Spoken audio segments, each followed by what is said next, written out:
जय हिंद दोस्तों। तो आज अपन पढ़ेंगे मंगल की शिक्षण विधियां। मंगल की शिक्षण विधियों को अपन 2 वीडियो में पहले पढ़ चुके हैं। आज अपन इससे आगे कंटिन्यू करेंगे। आज अपन पेज नंबर 28 से लगाकर पेज नंबर 39 तक जो भी कॉन्सेप्ट गिवन है उन कॉन्सेप्ट को फटाफट से पढ़ेंगे। एक्चुअली में इन कॉन्सेप्ट में देखो कुछ शिक्षण विधियों के बारे में बताएगा। कुछ 5 छोटी छोटी सी शिक्षण विधियों में बेसिक से थोड़ी थोड़ी सी इन्फॉर्मेशन है, चुटकियों में आसानी से सीख लेंगे। तो फटाफट से देखते हैं आज अपने को क्या पढ़ना है। तो देखो सबसे पहले कुछ 5 छोटी छोटी विधियों के बारे में देखना है। हम 5 विधियों के नाम लिख लेते हैं। सबसे पहले आ जाती है ह्यूरिस्टिक विधि, ह्यूरिस्टिक विधि। देन अगली विधि बताई जाती है परियोजना विधि, परियोजना विधि। देन अगली विधि बताई जाती है परियोजना के बाद प्रयोगशाला विधि, प्रयोगशाला विधि। देन अगली विधि बताई जाती है परियोजना, प्रयोगशाला और पर्यवेक्षण विधि। देखो यहाँ लिख देंगे पर्यवेक्षण विधि। और नेक्स्ट पढ़ेंगे अपन लास्ट जो कि अपनी अभिक्रमित अनुदेश, अभिक्रमित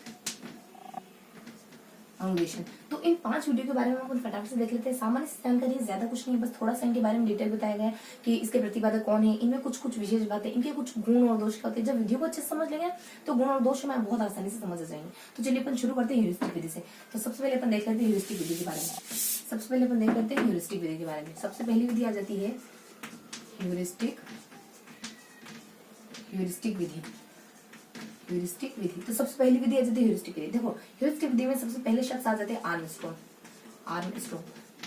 इसके प्रतिपादक, इसके जन्मदाता माने जाते हैं। इनके द्वारा कहा जाता है कि ज्यादा से ज्यादा अधिगमकर्ता को खोजकर्ता बनना चाहिए, अधिगमकर्ता को खोजकर्ता बनना चाहिए, खोजकर्ता बनना चाहिए, या फिर अनुसंधानकर्ता, या फिर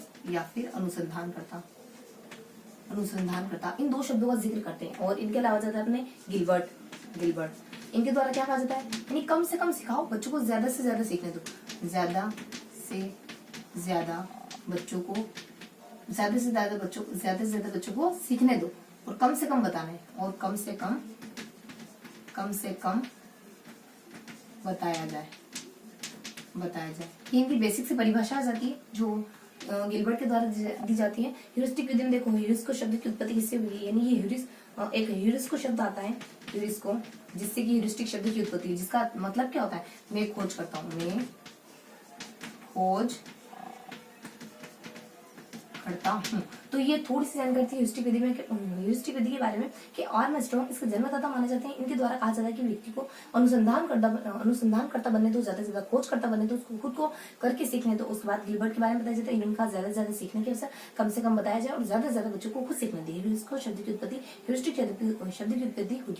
ह्यूरिस्को से हुई है, जिसका अर्थ होता है मैं खोज करता हूँ। और नेक्स्ट इसके गुण और दोष क्या होते हैं। देखो सामान्य जानकारी होती है, इसके गुण और दोष क्या हो सकते हैं। गुण हो सकते हैं कि इसमें बच्चा जिज्ञासु रहता है, इसमें होमवर्क देने की जरूरत नहीं पड़ती, यानी कि इसमें गृह कार्य की आवश्यकता नहीं होती, बच्चा डिसिप्लिन में रहता है, बच्चा अनुशासन में रहता है ना। ये इसके गुण है। देखो थोड़े से इसके दोष क्या आते हैं। इसके दोष एक ही आता है कि ये छोटे बच्चों के लिए उपयोगी नहीं है, यानी कि छोटी कक्षाओं के लिए ये उपयोगी नहीं है। तो ये थी अपनी ह्यूरिस्टिक विधि, बेसिक से कुछ इन्फॉर्मेशन थी जो हम देखेंगे। अब अपन देखेंगे अगली विधि। अगली विधि कौन सी है। अगली विधि अपनी ह्यूरिस्टिक विधि के बाद परियोजना विधि। देखो परियोजना विधि के जनक कौन है। परियोजना विधि के जनक माने जाते हैं किलपेट्रिक वही जो जॉन डीवी के शिष्य हैं। और किलपेट्रिक के द्वारा एक परिभाषा दी जाती है। किलपेट्रिक क्या कहते हैं परियोजना विधि के बारे में कि सामाजिक वातावरण में मन लगाकर काम करना ही परियोजना कहलाता है। यानी सामाजिक वातावरण में मन लगाकर किया गया कार्य ही परियोजना कहलाता है। उसके बाद एक और व्यक्ति आ जाता है अपने स्पेंसर आ जाते हैं। स्पेंसर इनके द्वारा क्या कहा जाता है। इनके द्वारा कहा जाता है जीवन की समस्याओं को सुलझाने की विधि है परियोजना विधि। जीवन की समस्या सुलझाने की विधि कोई है तो वो है परियोजना विधि। इसके बाद परियोजना विधि के कुछ चरण आते हैं और परियोजना विधि में कुछ 6 चरण बताए जाते हैं और परियोजना के प्रकार बताए जाते हैं। देखो प्रकार कौन कौन से होते हैं, यानी परियोजना के कितने प्रकार माने जाते हैं। 4 प्रकार माने जाते हैं। सबसे पहला माना जाता है कलात्मक या फिर रचनात्मक, फिर माना जाता है कलात्मक, देन माना जाता है समस्यात्मक, देन माना जाता है अभ्यास। ये कुछ प्रकार माने जाते हैं। देखो रचनात्मक के अंतर्गत क्या आता है रचनात्मक के अंतर्गत पत्र लिखना हो गया, पेड़ लगाना हो गया, ड्रामा करना हो गया, ये सारी चीजें आ जाती है इसके अंतर्गत। कलात्मक में कविता आ जाता है, कविता करना, कहानी करना, या फिर नृत्य या फिर गान, ये सब इसमें आ जाते हैं। उसके बाद नेक्स्ट क्या जाता है समस्या में क्या जाता है। मान लो बादल कैसे बनते हैं, महंगाई महंगाई महंगाई क्यों बढ़ती है, ये सारी ऐसी समस्या है। अभ्यास में क्या जाता है, तैरना सीखना, मान लो तैरना सीखना, मानचित्र बनाना, इस तरीके के कार्य आ जाते हैं अभ्यास में। उसके बाद इसके कुछ चरण बताए जाते हैं। देखो इसके जनक देख लिया और इसकी परिभाषा देख ली और इसके प्रकारों के बारे में देख लिया। अब इसके चरणों के बारे में देख लेते हैं। इसके चरण क्या देखेंगे, इसके चरण यानी इस परियोजना विधि के चरण क्या है। इस परियोजना विधि के 6 चरण माने जाते हैं। कौन कौन से, सबसे पहले परिस्थितियां आएंगी हमारे सामने, परिस्थितियां आएंगी, उनमें अपन उनकी समस्याओं का समाधान करेंगे जब परिस्थिति झुलसेंगे तो, और उनमें से फिर कुछ की रूपरेखा बनाएंगे, प्रारूप बनाएंगे उसका, और देन उसका क्रियान्वयन करेंगे, लास्ट में मूल्यांकन कर लेंगे, और लास्ट में फिर लेखा जोखा, उसका मूल्यांकन का लेखा जोखा रखेंगे।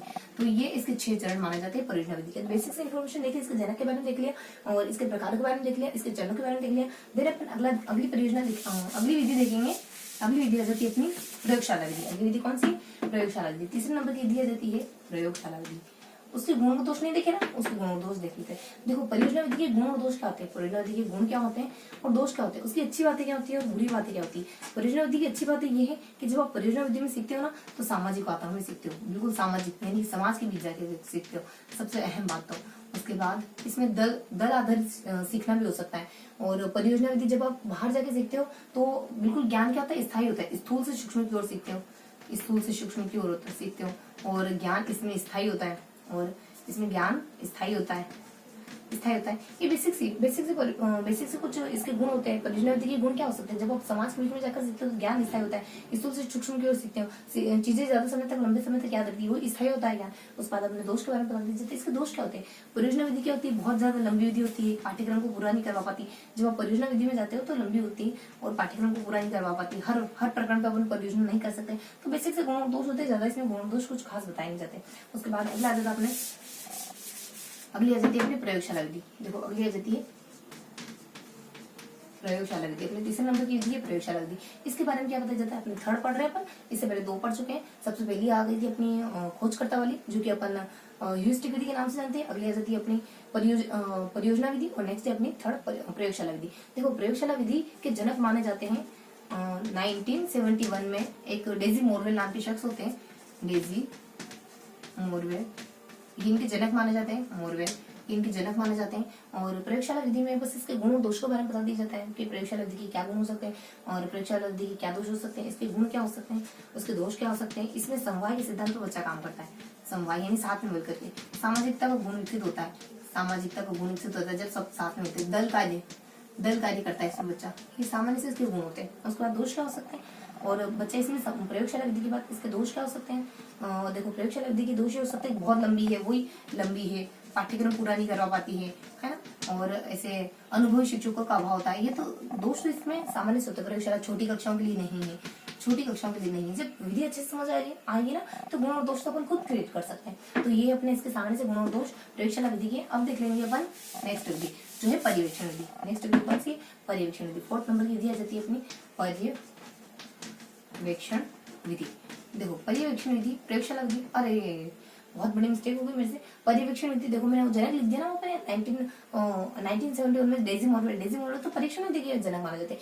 प्रयोगशाला विधि के जनक तो नहीं गिवन नहीं होता है, तो परीक्षण विधि के जनक यहाँ लिख देते हैं अपन पर्यवेक्षण। नहीं जब टीचर घूम के पढ़ाते और अपन चुपचाप बैठ के पढ़ते हैं ना कुछ, वो वाली विधि परीक्षण विधि के जनक माना जाता है 1971 में डेजी मोरवेल। देखो उसको करेक्ट कर लेना, डेजी मोरवेल, ठीक है, करेक्शन कर लेना उसमें। उसके बाद अगला आ जाता है अपने की परीक्षण विधि के गुण दोष क्या हो सकते हैं, इसके चरण क्या हो सकते हैं। गुण दोष, देखो परीक्षण विधि के गुण क्या हो सकते हैं, ये ना इसमें बच्चे दोनों ही एक्टिवेट रहते हैं। ऐसा माना जाता है कि इसमें दोनों ही एक्टिवेट रहते हैं, यानी दोनों एक्टिवेट रहते हैं, टीचर भी एक्टिवेट रहता है, बच्चा भी एक्टिवेट रहता है। इसके और गुण क्या हो सकते हैं, ये आलसी बच्चों पर नियंत्रण स्थापित करती है, पाठ्य पुस्तक का स्वामित्व होता है इसमें। पाठ्य पुस्तक मेजर रोल निभाती है, क्योंकि उस समय आपकी पाठ्य पुस्तक ही आपकी टीचर हो जाती है। पाठ्य पुस्तक का स्वामित्व होता है, क्योंकि टीचर तो घूम रहा है, तो आपको पाठ्य पुस्तक में खुद देख के पढ़ना है। और पाठ्य पुस्तक अपन गहनता से अध्ययन करते हैं, उस समय गहनता से अध्ययन किया जाता है। और क्या हो सकते हैं इसके गुण, दोनों एक्टिव रहते हैं। आलसी बच्चों को शिकंजा कसी, पाठ्य पुस्तक, और उसका गहनता से अध्ययन करते हैं। प्रतिभाशाली बालकों के लिए तो कुछ विशेष ऐसा कुछ नहीं। चलो दोष बता देते हैं इसके। दोष क्या जाता है कि बच्चों टीचर को बहुत ज्यादा परिश्रम लगता है, ऐसा बताया जाता है इसमें कि टीचर का परिश्रम बहुत ज्यादा लगता है इसमें। और क्या दोष हो सकते हैं इसमें कि इसमें देखो दोष क्या हो सकते हैं, जब टीचर घूम के पढ़ाता है तो क्या दोष हो सकते हैं। और एक परिश्रम बहुत ज्यादा लगता है इसमें टीचर का। और नेक्स्ट इसमें हाँ देखो, ना तो इसमें ज्ञान सिर्फ और सिर्फ इसमें भाव को महत्व दिया जाता है, सिर्फ और सिर्फ उसमें ज्ञान को महत्व दिया जाता है, ना तो भाव को महत्व दिया जाता है, और ज्ञान को दिया जाता है, और ज्ञान को दिया जाता है, ना तो भाव को महत्व दिया जाता है और ना ही क्रियात्मकता को महत्व दिया जाता है। भाव को और क्रियात्मकता ये दोनों भी तो है शिक्षण के उद्देश्य, तो आप सिर्फ और सिर्फ पढ़ाने पे ध्यान दे रहे हो, ना तो उसकी कोई भावना और ना तो कोई उसकी क्रिया। और क्या हो सकते हैं इसके दोष, देखो और भी दोष होते हैं इसके, जैसे कि इसमें है ना बच्चे को कोई मनोवैज्ञानिक प्रेरक नहीं मिलता, यानी बच्चों को पढ़ने के लिए कोई मनोवैज्ञानिक प्रेरक नहीं मिलता और ना ही सामाजिक प्रेरक मिलता है। बच्चा चुपचाप अपने आप में बैठ के पढ़ रहा है, ना तो उसको कंपैरिजन हो रहा है दूसरे बच्चों से, कंपैरिजन करके बच्चा जब दूसरों को देखता है आगे बढ़ते हुए तो बच्चा पढ़ता है, तो ना मनोवैज्ञानिक प्रेरक मिलता है ना सामाजिक प्रेरक मिलता है, बच्चे को अकेले बैठ के पढ़ना पड़ता है, तो ये कुछ ज्ञान ना होता है, नहीं होता है, उसके बाद मनोवैज्ञानिक होता है। और ये एक मानव की स्वाभाविक प्रक्रियाओं की जो स्वाभाविक प्रक्रिया होती है ना उसको बाधित करता है, यानी मानव की स्वाभाविक व्यवहार को बाधित करता है। मानव के स्वाभाविक व्यवहार को, मतलब चुपचाप बैठ के पढ़ना है गुमसुम से, अमुक मतलब कि एक अमुक बच्चे की तरह मानव की स्वाभाविक व्यवहार को बाधित करता है, व्यवहार को बाधित करता है। तो ये इस प्रकार के कुछ दोष होते हैं इस विधि के। और क्या दोष हो सकते हैं इसमें, बस ये इतने कुछ दोष होते हैं इसमें। नेक्स्ट अपन लास्ट विधि पढ़ेंगे, लास्ट है हमारी ह्यूरिस्टिक विधि, ह्यूरिस्टिक नहीं अभिक्रमित निर्देशन, ठीक है, अभिक्रमित निर्देशन। पांचवा है अपना अभिक्रमित निर्देशन, पांचवा है अपना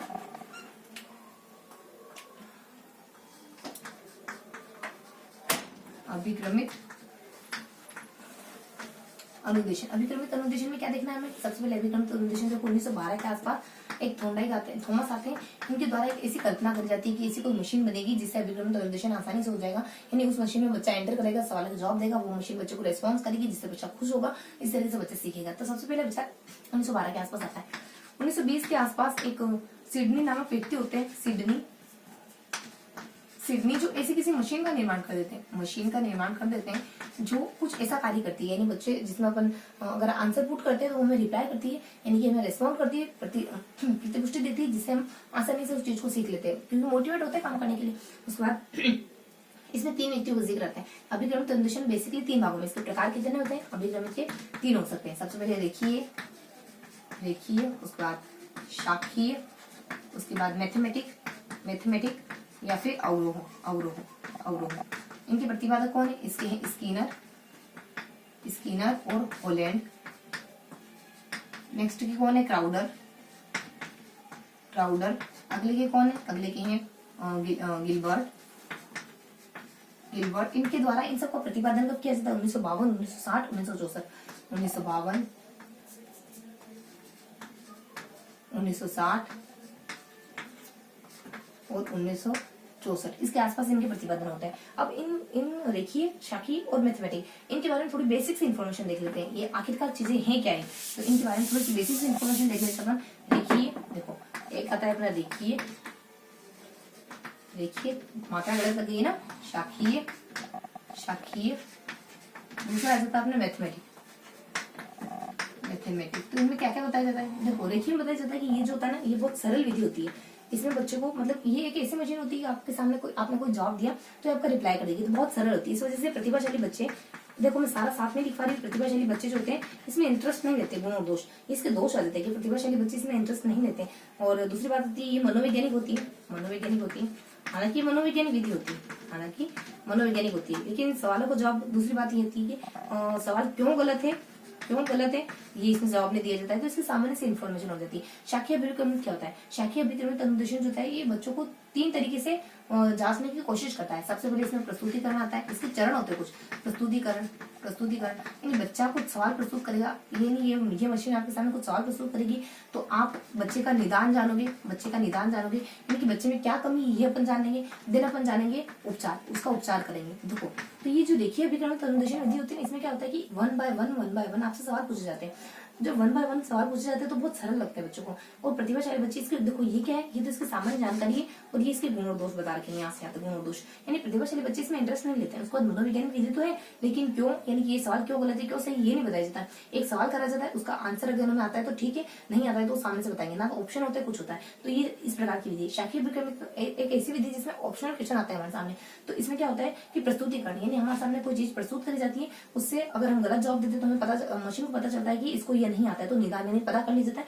देन बता दीजिए उपचार के बारे में बताया जाता है। जब मशीन को पता चल गया आपको सवाल नहीं आ रहा तो उपचार कैसे होगा, बहुत सारे आपके सामने विकल्प रखे जाएंगे, तो विकल्प तो देखो मशीन तो एक ह्यूमन बिहेवियर की तरह ट्रीट तो करेगी नहीं, बहुत सारे उपचारों को आपके जो ऑप्शन आते हैं उनके ऑप्शन के जवाब रखेगी आपके सामने, और मतलब ऑप्शन की जो अपन जनरली जैसे करते हैं ना, 4 ऑप्शन होते हैं, उन चारों ऑप्शनों की डिटेल बताएगी, इन चारों ऑप्शनों के बारे में डिस्क्रिप्शन बताएगी, चारों ऑप्शनों की डिटेल बताई जाएगी उसमें, और जिससे हमारा उपचार हो जाएगा, क्योंकि जब चारों विकल्पों के बारे में अच्छे से जानकारी हो जाएगी तो फिर तो कोई दिक्कत रहेगी नहीं। तो ये इस तरीके से शाखीय अभिक्रमित निर्देशन में पढ़ाई इस तरीके से होती है।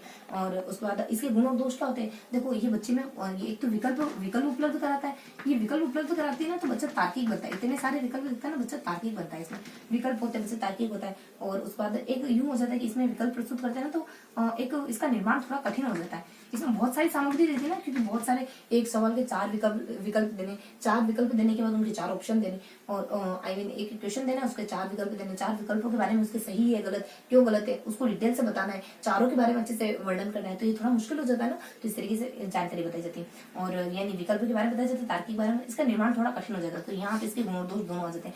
मैथमेटिक विधि के बारे में क्या बताया जाता है, मैथमेटिक जो विधि होती है ना, इसमें ज्यादा कुछ नहीं बताया जाता, सिर्फ गिलबर्ट की परिभाषा आती है, इसमें गिलबर्ट की परिभाषा आती है। गिलबर्ट महोदय कहते हैं कि अगर पुनर्बलन का सबसे ज्यादा उपयोग कहीं होता है ना तो वो मैथमेटिक में होता है, यानी पुनर्बलन का ये कहते हैं पुनर्बलन का सर्वाधिक प्रयोग, पुनर्बलन का सबसे ज्यादा प्रयोग इसी में होता है। उसके बाद थोड़ा सा सभी के बारे में निष्कर्ष रूप में बता देते हैं, यहाँ ये खत्म हो जाता है बस, अब सभी के बारे में कुछ निष्कर्ष आ जाता है। सबसे पहले रेखीय आता है, रेखीय, उसके बाद शाखीय, उसके बाद मैथमेटिक। इनमें किस किस की प्रधानता होती है, रेखीय में व्यवहार प्रधानता, व्यवहारिकता की प्रधानता होती है। उसके बाद दूसरे में उपचार की प्रधानता होती है, उपचार की प्रधानता होती है। उसके बाद लास्ट में किसकी प्रधानता होती है मैथमेटिक में, इसमें स्वामित्व की प्रधानता होती है, स्वामित्व की प्रधानता होती है, स्वामित्व की प्रधानता होती है। तो ये थी हमारी आज की अभिक्रमित अनुदेशन विधि। देखो अभिक्रमित अनुदेशन में क्या देखा, रेखीय देखा, शाखीय देखा, मैथमेटिक। रेखीय में क्या होता है, सिर्फ एक सवाल पूछा जाता है जिसका एक जवाब दिया जाता है। बच्चा जो इंटेलिजेंट बच्चा है कोई इंटरेस्ट नहीं लेगा इसमें, हालांकि मनोविज्ञान विधि तो, लेकिन इंटेलिजेंट बच्चा इसमें इंटरेस्ट नहीं लेगा। शाखीय अभिक्रमित विधि एक सवाल पूछा जाता है, 4 ऑप्शन दिए जाते हैं, जब 4 ऑप्शन दिए जाते हैं बच्चा दिमाग लगाएगा तो प्रतिभाशाली बच्चे के लिए अच्छा होगा। बहुत सारी इसमें दिक्कतें आ सकती है क्योंकि इतने सारे क्वेश्चन है, इतने सारे क्वेश्चन के 4 सवाल ढूंढ के 4 ऑप्शन ढूंढ के लाओ, वो भी अप्रोप्रिएट, ऐसा नहीं कि एक ऑप्शन मतलब कि बच्चा एलिमिनेट आसानी से कर ले, थोड़ा टफ से उनके ऑप्शन ढूंढ के लाओ। अब ऑप्शन का चारों का उनका हल बच्चे को उपलब्ध कराना तो थोड़ा सा क्लिष्ट हो जाता है यहाँ पे। उसके बाद मैथमेटिक विधि के बारे में गिलबर्ट का एक कथन आ जाता है कि पुनर्बलन को बहुत ज्यादा महत्व दिया जाता है मैथमेटिक्स में, तीनों में किसकी प्रधानता होती है ये बताया जाता है। तो आज अपन ने कौन कौन सी विधियां पढ़ी, आज अपन ने बेसिकली 5 विधि के बारे में पढ़ा। सबसे पहले अपन खोज विधि के बारे में पढ़ा, उसके बाद अपने परियोजना विधि के बारे में पढ़ा, फिर प्रयोगशाला विधि के बारे में पढ़ा, और प्रयोगशाला के बाद अपने एक प्रयोगशाला, और फिर अपने एक और पीछे देखो अभी परियोजना पढ़ा, फिर प्रयोगशाला पढ़ा, और देन अपनों ने पढ़ी देखो वापस से देखो फटाफट से। सबसे पहले अपनों ने देखा परियोजना विधि और खोज विधि के बारे में देखा, और उसके बाद नेक्स्ट देखा अपनों ने परियोजना विधि, और उसके बाद प्रयोगशाला विधि और पर्यवेक्षित विधि ना, जो डेजी मॉरिल को दर्ज दी थी 1971 में। और लास्ट विधि अपना देखी किलपेट्रिक अपने अभिक्रमित अनुदेशन वाली विधि देखी, और इस अभिक्रमित अनुदेशन विधि के 3 पार्ट करे। सबसे पहले देखी शाखीय मैथमेटिक आ जाता है, देखिए बहुत सारे होती है, शाखीय ऑप्शन उपलब्ध कराती है, मैथमेटिक में गिलबर्ट का कोटेशन आ जाता है। तो ये था आज का हमारे शिक्षण विधियों का पूरा सेशन। आई होप आपको सेशन पसंद आया होगा। फिर मिलेंगे ऐसे ही किसी अगले वीडियो में, तब तक के लिए जय हिंद।